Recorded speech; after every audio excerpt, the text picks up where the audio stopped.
Hola, soy María José y yo les voy a hablar de las 4 formas básicas. Sabemos que la experiencia se va adquiriendo datos a través del tiempo y estos datos los vamos a identificar con 4 formas distintas: el punto, el espiral, la mandorla y la pirámide. El punto lo vamos a entender cuando nosotros nos ubicamos en un espacio y fijamos nuestra atención en aquella característica de este espacio que se moldee mejor a lo que ya tenemos, o sea, a nuestras experiencias previas. Y a ese punto lo vamos a llamar el punto de interés. El espiral se explica cuando un pensamiento comienza a expandirse en una dirección y este es cada vez más amplio y más complejo. La mandorla, por si muchos no saben, es el espacio que queda entre dos circunferencias. Este espacio que tiene como una forma almendrada. Entonces esto se va a explicar cómo se interponen dos fenómenos totalmente distintos, pero que de la misma manera se van a acoplar. Y por último la pirámide, que viene del antiguo griego phairos, que se define como el fuego. La pirámide es la representación del cambio y de las transformaciones. Para entender mucho mejor las formas básicas, estas se asocian a distintas características, como por ejemplo los números. Pitágoras decía que los números eran la explicación del mundo y que el ser humano es la base. Digo que los números son las bases del ser humano. Entonces él le entrega un número a cada una de estas formas. El 0 se va a identificar como el punto, como la forma en que el ser humano adquiere conocimientos ilimitados del mundo y les entrega un significado.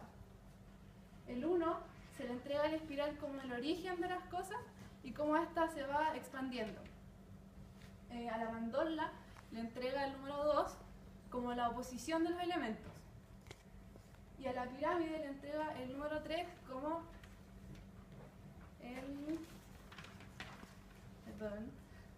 como la realidad que se transforma a través del tiempo. ¿Sí? Ya, aquí vamos a explicar, o sea, para entender el siguiente cuadro es necesario que sepan que la forma, el ser humano se manifiesta a través de las formas desde que es vida, busca alguna manera de expresar lo que siente y lo que tiene dentro de sí. Entonces de aquí vamos a desprender dos conceptos, que son lo alegórico y lo simbólico. Lo alegórico son esa serie de datos que se transforman en el tiempo y que depende de la época, de la gente y del lugar. Y lo simbólico es estos datos que se mantienen fijos en el tiempo. Entonces, para cada una de las formas le vamos a entregar una característica alegórica y una simbólica. Para el punto, de manera alegórica, le vamos a entregar el interés en el que la persona fija su atención. Y de manera simbólica, le vamos a entregar las coordenadas de esta atención, por ejemplo, un X, un Y, un Z y el tiempo en el que lo hace. Para la forma de espiral, en el significado alegórico, le vamos a entregar la transformación o un ciclo, la manera en que el ser humano, por ejemplo, nace, crece, se desarrolla y muere. Y de forma simbólica, la ecuación de espiral que está ahí, el radio es igual al área que cubre por el ángulo de la espiral. A la mandorla, de forma alegórica, les reitero que la alegoría es cuando cambia, se le va a entregar la superposición de cosas que aparentemente no tienen relación, pero sí la tienen, como por ejemplo un valle y una montaña.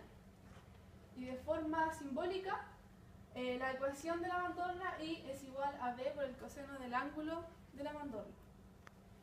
A la pirámide le vamos a entregar de forma alegórica esta pirámide, esta transformación, el cambio y la manera en la que se relaciona con el ambiente. Y de manera simbólica, como hablamos de fuego, le vamos a entregar la combustión del metano, ¿cierto? Que ahí está la ecuación. Y por último, la última manera de explicar estas formas, vamos a utilizar las palabras y los números. Para las palabras, al punto le vamos a entregar el interés, ¿cierto? Que ya dijimos que era la atención que poníamos sobre alguna cosa en este espacio. Y como números le vamos a entregar el vector a, b. Para el espiral, en palabras le vamos a entregar el astronauta, que tiene esta manera amplia de ver las cosas y ver cómo se desarrollan de manera cíclica. Y números integrados, le vamos a entregar esa letra griega que se va a significar el ciclo de la mandorla y la manera en la que va transcurriendo. Digo la espiral, perdón. Y a la mandorla, con palabras, le vamos a entregar al aviador, que es capaz de ver distintas dimensiones desde el exterior, cómo estas se van relacionando. Y con números, como vimos anteriormente, le vamos a entregar la misma ecuación de la mandorla. Y por último, para la pirámide de triángulo, en palabras le vamos a entregar el labrador, que es aquel que ve cómo la realidad se transforma y cómo depende de lo que está en su exterior. Y de manera, con los números, le vamos a entregar nuevamente la ecuación de la combustión del metano. Eso es todo. Si alguien tiene alguna pregunta de este primer capítulo.